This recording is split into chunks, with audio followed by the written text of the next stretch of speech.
ദൈവത്തിരുനാമത്തിന് മഹത്വമുണ്ടാവട്ടെ. Bible reading പ്രോഗ്രാമിൽ സംബന്ധിക്കുന്ന ഏവർക്കും സ്നേഹവന്ദനം അറിയിക്കുന്നു. രൂത്തിന്റെ പുസ്തകത്തിൽ നിന്നാണല്ലോ നമ്മൾ പഠിച്ചുകൊണ്ടിരിക്കുന്നത്.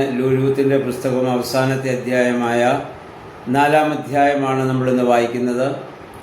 3-ാം അധ്യായത്തിൽ നമ്മൾ കണ്ടു നവോമിയുടെ നിർദ്ദേശപ്രകാരം രൂത്ത് ബോവസിനെ സമീപിക്കുന്നതും അവകാശം നിലനിർത്തുവാനുള്ള ഒരു യാചന അവിടെ നടക്കുകയൊക്കെ ചെയ്യുന്നുണ്ട്. ബോവസ് അവളെ പറഞ്ഞു വിട്ടു. കാരണം എന്നേക്കാൾ അടുത്തൊരു ചർച്ചക്കാരൻ നവോമിക്കുണ്ട്. അവർ നിങ്ങളുടെ വസ്തുക്കൾ വീണ്ടെടുക്കുകയും നിന്നെ ദേവധർമ്മം ഒക്കെയും ഇത് നടത്തുകയും ചെയ്യുമെങ്കിൽ ഞാൻ പിന്മാറാം. അതിനുള്ള ഒരു ക്രമീകരണം ചെയ്യുന്നിടം വരെ സാവകാശം പറഞ്ഞ് അവളെ വിടുന്നു. പിറ്റേ ദിവസം തന്നെ ബോവസ് നീതിമാനായ ഒരു മനുഷ്യനായിരുന്നുകൊണ്ട് വിധവകളായ ആ സ്ത്രീകൾക്ക് നീതി നടത്തി കൊടുക്കണമെന്നുള്ള ആഗ്രഹം കൊണ്ട് അതിനുള്ള ക്രമീകരണത്തെപ്പറ്റി ചിന്തിക്കുകയാണ്. നമ്മൾ വായിക്കുന്ന അദ്ദേഹം പട്ടണവാതിൽക്കൽ ചെന്നു. വളരെ വേഗം ആ അടുത്ത ബന്ധുവിനെ കണ്ടുപിടിച്ച് അദ്ദേഹത്തോട് ആവശ്യപ്പെടുന്നു, നീ ഇങ്ങനെ നിൻ്റെ ബന്ധുവായ നവോമിയുടെ വസ്തുക്കൾ വീണ്ടെടുക്കുവാൻ നീ തയ്യാറാണോ? ആ പട്ടണത്തിലെ ആ പ്രമുഖന്മാരെയും സാക്ഷികളായി അദ്ദേഹം കൂട്ടുന്നു. അപ്പോൾ ആദ്യം ആ ബന്ധു പറഞ്ഞു, ഞാൻ അതിന് തയ്യാറാണ്, വസ്തുക്കൾ വാങ്ങുവാൻ ഞാൻ തയ്യാറാണ്, വീണ്ടെടുക്കുവാൻ ഞാൻ തയ്യാറാണ്. എന്നാൽ രൂത്തിനെ കൂടി നീ വിവാഹം കഴിക്കണമെന്ന് ബോവസ് ആവശ്യപ്പെടുന്നു. കാരണം അവരുടെ വസ്തുക്കൾ നീ വീണ്ടെടുക്കുമ്പോൾ അവരോടുള്ള ബന്ധുവായതുകൊണ്ടാണല്ലോ. അപ്പോൾ അതിനുള്ള ദേവധർമ്മം നീ നിർവഹിക്കേണ്ടി വരും. അപ്പോൾ ആ മനുഷ്യൻ അതിൽ നിന്ന് പിന്മാറുകയാണ്.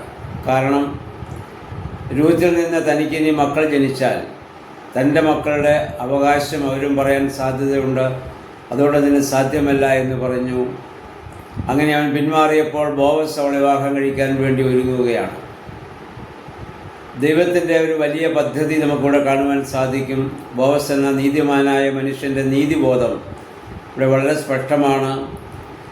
അടുത്ത ബന്ധുവിന് അവകാശപ്പെട്ടത് ഞാനായിട്ടെടുക്കില്ല, അവന് വേണ്ട എന്ന് പറഞ്ഞാൽ മാത്രം അതും ഇവരെ സംരക്ഷിക്കാൻ വേണ്ടി ഞാൻ ചെയ്തു കൊള്ളാമെന്ന മനോഭാവമാണ് ബോവസിന് ഇവിടെയുള്ളത്. അതിനുശേഷം നമുക്കറിയാം, ബോവസ് രൂത്തിനെ ഇഷ്ടപ്പെടാനുള്ള 3 കാരണങ്ങളുണ്ട്. നമ്മൾ എന്തെങ്കിലും ചിന്തിച്ചതാണ്. ഒന്ന്, അവൾ വിജാതീയ ആരാധനയിൽ നിന്ന് പുറത്തു വന്ന യഹോവയായ ദൈവത്തെ ആരാധിക്കുന്ന അവസ്ഥയിലേക്ക് സത്യദൈവത്തെ അവൾ കണ്ടെത്തിയിരിക്കുന്നു. 2, വിധവയും വാർദ്ധക്യത്തിലുമായിരിക്കുന്ന അമ്മാവിയമ്മയായ നവോമിയെ ഒറ്റയ്ക്കാക്കി ഒരു കുടുംബജീവിതം അന്വേഷിച്ച് പോകുവാൻ അവൾ ഒരിക്കലും തയ്യാറല്ല. 3, അവളുടെ ജീവിതത്തിൻ്റെ മുഖമുദ്ര താഴ്മയും വിനയവുമാണ്. അഹങ്കാര ചിന്തകളോ അഹങ്കാരപരമായ വർത്തമാനങ്ങളോ ഒന്നും അവളിൽ നിന്ന് ഒരിക്കലും ഉണ്ടാവുന്നില്ല. ബോവസ് അപ്രകാരം ഉള്ള ഒരു സാഹചര്യത്തിൽ ഇവിടെ രൂത്തിനെ വിവാഹം കഴിക്കുകയും അവർക്ക് ഓബേദ് എന്ന് പറയുന്ന ഒരു മകൻ ജനിക്കുകയും ചെയ്തു. ഈ മകനാണ് ദാവീദിൻ്റെ മകനായ ഈശായുടെ പിതാവായിട്ട് പിന്നീട് മാറുന്നത്. അപ്പോൾ ആ യേശുക്രിസ്തുവിൻ്റെ ആ വംശാവലിയിൽ ഉൾപ്പെടുവാൻ തക്കവണ്ണം കാരണമായിട്ട് ഇവിടെ തീരുകയാണ്. ദൈവം ഒരു മനുഷ്യനെ മാനിക്കുന്നത് നമുക്കിവിടെ കാണാം. 1 ശമൂവേൽ 2:30 ഇപ്രകാരം വായിക്കുന്നു, എന്നെ മാനിക്കുന്നവനെ ഞാനും മാനിക്കും. ദൈവത്തിന് മുഖപക്ഷമില്ല. എല്ലാ മനുഷ്യരും ദൈവത്തിൻ്റെ സൃഷ്ടിയാണ്. ജാതിമത ഭേദമന്യേ ദൈവത്തെ മാനിക്കുന്നവനെ ദൈവം മാനിക്കുമെന്നുള്ള വലിയ സത്യം നമ്മൾ ഈ വചനം നമ്മെ ഓർമ്മപ്പെടുത്തുകയാണ്. അപ്പം നിരാലം വരെയും ദൈവം എങ്ങനെ കരുതുമെന്ന്, എങ്ങനെയാണ് അവരെ സംരക്ഷിക്കുന്നതെന്ന്, എങ്ങനെയാണ് അത്ഭുത വഴികൾ വാതിലുകൾ അവർക്ക് വേണ്ടി ദൈവം തുറക്കുന്നതെന്ന് രൂത്തിൻ്റെ ഈ നവോമിയുടെയും ജീവിതത്തോട് നമുക്ക് മനസ്സിലാക്കുവാൻ സാധിക്കുന്നുണ്ട്. ഈ രൂത്തിൻ്റെയും ബോവസിൻ്റെയും കഥ നാമും ക്രിസ്തുവുമായുള്ള ഒരു പുനഃസംഗമത്തിൻ്റെ മനോഹരമായ ചിത്രമായി നാം ഇത് കാണേണ്ടതാണ്. അതായത് പാവാവസ്ഥയിൽ കഴിയുന്ന മനുഷ്യവർഗമാണ് രൂത്ത് ഇവിടെ പ്രതിനിധീകരിക്കുന്നത്. അവരുടെ 10-ാം തലമുറക്കാരൻ പോലും, മോവാബിൻ്റെ 10-ാം തലമുറക്കാരൻ പോലും ദൈവസ്ഥലത്തിൽ വരരുത് എന്നുള്ളതായ വലിയ നിയമം നിലനിൽക്കുകയാണ് രൂത്ത് ഇവിടെ പരിഗണിക്കപ്പെടുന്നതെന്ന് നമ്മൾ മനസ്സിലാക്കുക. ഇതുപോലെ ആദാമ്യ പാപനിമിത്തം ദൈവസ്ഥനിൽ നിന്ന് അകന്നുപോയ മനുഷ്യവർഗത്തെ ദൈവത്തോടെ സമീപിപ്പിക്കുവാൻ തക്കവണ്ണം ബോവസിനെ പോലെ പ്രവർത്തിക്കുന്ന ആളായിരുന്നു നമ്മുടെ കർത്താവായ യേശു ക്രിസ്തു. കർത്താവിൻ്റെ ആ ത്യാഗപൂർവമായ പ്രവർത്തനങ്ങളാണല്ലോ പിതാവിനോടുള്ള ബന്ധത്തിൽ വീണ്ടും നമുക്ക് കടന്നു വരുവാൻ സാധ്യമായത്. അപ്പം നമ്മെ അങ്ങനെ വീണ്ടെടുക്കുവാൻ ക്രിസ്തുവിനെ നമ്മുടെ ചാർച്ചക്കാരനാകേണ്ടത് അനിവാര്യമാണ്. ആ ചാർച്ചക്കാരനാകാൻ വേണ്ടിയാണ് നമ്മുടെ കർത്താവ് നമ്മെപ്പോലെ മനുഷ്യ ശരീരം സ്വീകരിച്ചത്. അല്ലെങ്കിൽ ദൈവത്തിന് വേണമെങ്കിൽ ഒരു വാക്ക് പറഞ്ഞ് വേണമെങ്കിൽ മനുഷ്യപാപം ഇത് പരിഹരിക്കാമായിരുന്നു. പക്ഷേ ദൈവം അതിൻ്റെ യഥാവിധി അതെങ്ങനെയാണോ അത് നടക്കേണ്ടത് അതിപ്രകാരം തന്നെയാണ് കാര്യങ്ങൾ ഇവിടെ നിർവഹിക്കുന്നത്. അപ്പോൾ മനുഷ്യരക്ഷയ്ക്ക് വേണ്ടി ദൈവം മനുഷ്യാവതാരം ചെയ്യുന്നത് അതുകൊണ്ടാണ്.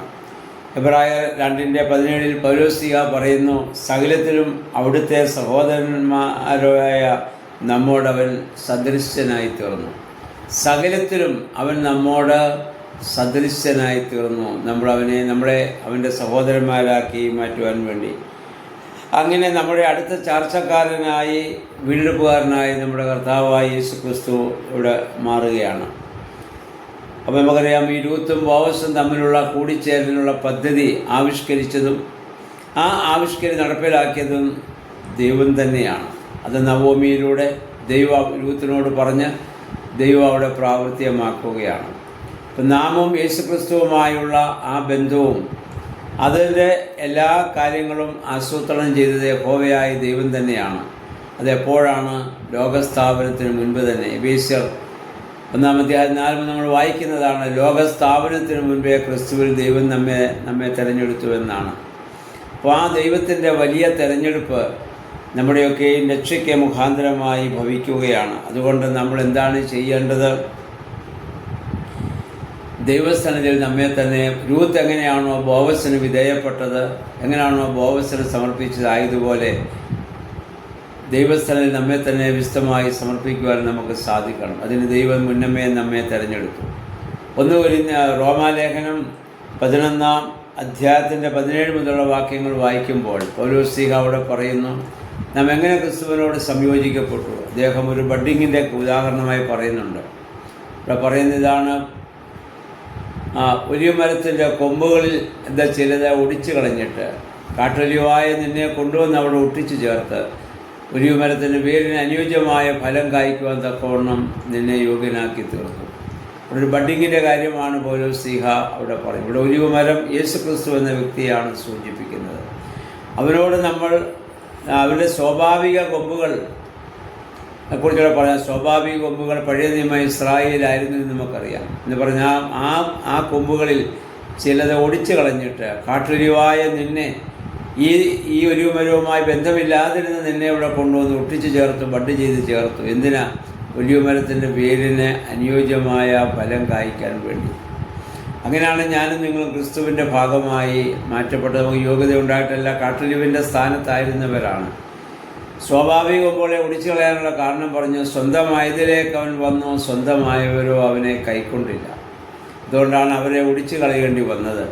എന്നിട്ട് കാട്ടൊലിവായി നമ്മെ ഒട്ടിച്ചേർത്ത് പൗലോസ് ഒരു കാര്യം കൂടി പറയുന്നു, അതുകൊണ്ട് നീ ഞെളിയാതെ ഭയപ്പെടുക. സ്വാഭാവിക കൊമ്പുകളെ ദൈവം ആദരിക്കാതെ പോയെങ്കിൽ നിന്നെയും ദൈവം ആദരിക്കാതെ വന്നേക്കാം.